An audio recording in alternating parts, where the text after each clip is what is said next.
안녕하십니까, 정인태입니다. 이준석 사법 리스크, 이준석 죽이기. 네, 요즘에 여당 내에서 이준석 제명, 이준석 퇴출, 이런 얘기들이 많이 나오고 있어요. 이 기사가 나왔는데요. 더 퍼블릭에서 단독으로 해서, 네, 이 기사가 2023년 3월 12일에 나왔습니다. 네, 이준석 측근 주장 인물이 김성진 가족 회유 협박했었다. 결론. 네, 이런 기사 내용이에요. 네, 그래서 이 상황을 좀 보게 되면은, 네, 김성진 아이카이스트 대표죠. 그래서 이준석 측근을 자처해서 김성진 대표의 가족에게 접근한 뒤에 가석방 등의 회유와 압박을 가했던 게 수사 결과 사실로 드러났다.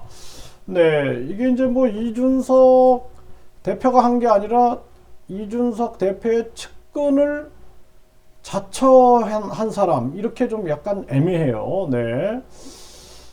네, 그래서 이전 대표가 지난해 6월 말에 김성진 대표의 법률 대리인이었던 김소연 변호사에 대해서 명예훼손 등의 혐의로 고소를 한 거죠. 네, 당시 이제 경찰은 해당 사건에 죄가 안 됨이라고 불송치 결정을 내렸다라는 것입니다. 네, 근데 김 변호사는 지난해 6월 22일 방금 김성진 대표의 접견을 마치고 왔다. 그런데 접견 과정에서 아주 충격적인 소식을 접하게 됐다. 이준석의 측근을 자처하는 이들이 김성진 대표의 주변인들을 통해 김 대표에게 접근해 수사에 비협조할 것을 요구하는 등 회유를 시도했다는 것을 듣게 됐다. 네, 이준석의 측근을 자처하는 이들이다, 이런 얘기를 하는데 누구인지 이제 구체적이 안 밝히고 있어요 지금. 그러면은 이거를 이준석 대표와 관련이 있는지 없는지, 쇼를 한 건지 이런 부분들이 명확치가 않은 모습이에요.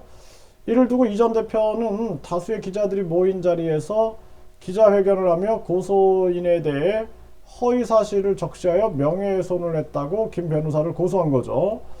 근데 경찰은 김성진의 진술과 참고인이 제출한 각 자료 내용으로 볼 때 피의자가 발표한 내용이 허위 사실이라고 볼 수 없고 진실한 사실에 대해 공공의 이익을 목적으로 한 행위다, 이렇게 결론을 지었다는 것입니다.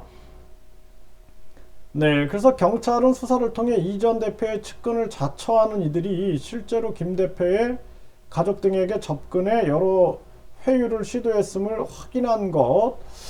근데 이 이전 대표의 측근을 자처하는 이들이, 이 사람들이 누구인지를 명확하게 밝혀야 될 것이고, 진짜 측근인지 아니면 자처했다 그러니까 이거는 쇼를 할 수도 있는 거잖아요. 이거 자처한다라는 거는 이게 애매한 거예요 지금. 네, 하도 이 정치권이 이렇게 누구 죽이기 이런 걸 참 잘하죠. 네, 김 변호사는 이들이 아주 다양한 방법으로 김 대표를 회유하려고 시도했고, 미래가 기대되는 젊은 정치인을 도와주면 가석방에 힘을 써주겠다.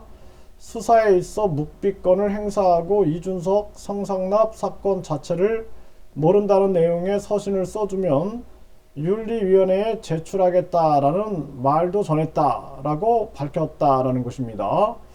이들은 김 대표에게 협박을 하기도 했다고 한다. 만약 이준석이 징계가 나오지 않으면 김성진은 후폭풍을 감당할 수 있겠냐면서 위 조건을 제시했다라는 것이다, 이런 얘기인데요. 네, 그래서 이전 대표의 측근을 자처하는 네, 그래서 이전 대표 당사자도 아니고, 네, 그래서 이전 대표가 지난해 6월 20일 대전 경찰청에 고소를 했는데, 이 사실은 김 변호사에 이어 법률 대리인을 맡은 강신업 변호사가 언론에 밝힘에 알려지게 됐다 이런 얘기를 해요. 이게 참 애매한 겁니다. 그래서 이게 누가 쇼할 수도 있잖아요. 이거는 이거는 누가 쇼할 수도 있는 거죠. 그래서 내가 뭐 이준석 측근이다라고 자처하면서 쇼를 하면은 그러면은 그것 또한 문제가 될 수 있는 거죠. 그렇기 때문에 이 측근을 자처하느니 요게 진짜인지 요들이 만약에 쇼를 한 건지 요걸 밝히는 게 굉장히 중요하다. 저는 그렇게 생각을 합니다. 그래서 이준석 측근 주장인물, 여기 측근 주장인물이라고 그러죠. 김성진 가족회유 협박했었다. 결론. 그럼 경찰도 요거 이준석 측근 주장인물이 진짜 측근인지 아니면은 요 측근을 여기 쇼를 한 건지, 그래 쇼를 했다 그러면 이 사람들 처벌을 해야 되는 거죠. 이런 식으로 접근을 해야 된다. 저는 그렇게 생각을 하고요. 지금 이준석 대표 같은 경우에는 지금 어려움에 처해 있어요. 이번 이 경선에서 이준석계 천하용인이 모두 이제 떨어지는 상황이 발생됐고 또 윤핵관들이 완전히 당을 장악하면서 이제 이준석 대표에 대한 뭐 출당이라든지 뭐 제명이라든지 뭐 이런 식으로 강하게 나오지 않겠느냐 이런 생각을 안 할 수가 없는 거죠. 그런 정황에서 이 기사는 아주 뭔가 좀 수상한 기사다라는 생각을 안 할 수가 없습니다. 그래서 이 정치가 사실상 우리나라 정치가 좀 공정하고 명확하고 해야 하는데 그렇지 않은 경우에는 이제 억울한 상황들이 또 발생될 수도 있겠죠. 그리고 이준석 대표의 뭐 이 지금 사법 리스크가 되는 이 부분은 빨리 마무리를 짓는 것이 현명하다. 저는 그렇게 생각을 합니다. 빨리 깨끗하게 마무리가 돼서 이 꼬리표를 자꾸 달고 다니는 것이 굳이 좋지 않다. 이렇게 말씀을 드립니다.